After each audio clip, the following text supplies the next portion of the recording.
Alors dans cette vidéo, nous allons voir les avantages et les inconvénients de la gestion collective des risques.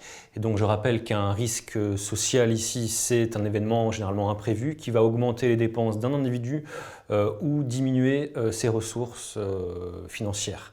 Je prends exemple la maladie, le chômage, le fait d'avoir un accident, etc. Et donc ces risques sont gérés par des organismes publics mais aussi privés. Alors, concernant donc les avantages, les effets positifs. Alors, par la prévention déjà, il y a moins de risques sociaux qui surviennent, donc il y en a beaucoup moins. Également par la mutualisation, une fois qu'une personne qui est assurée subit un risque, il va y avoir un dédommagement financier. Ce dédommagement financier va atténuer la perte de pouvoir d'achat de la victime. Mais également grâce à la diversification du risque, on baisse les pertes financières puisqu'on le répartit ici sur différentes activités a priori indépendantes.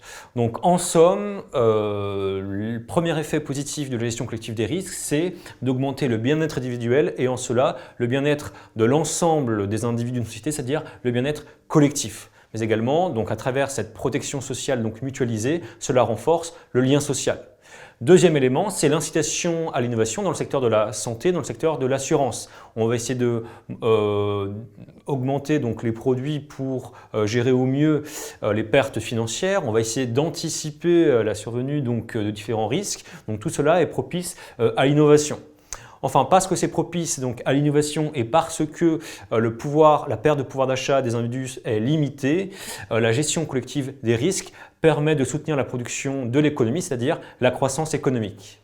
On peut néanmoins souligner un élément négatif de cette gestion collective des risques, c'est l'aléa moral. C'est un terme qui a été forgé par les économistes et donc c'est pour une personne assurée, sachant donc protéger collectivement, le fait qu'elle va davantage prendre de risques par rapport à une situation dans laquelle elle devait elle-même assurer les conséquences négatives de ces risques, c'est-à-dire payer les dédommagements.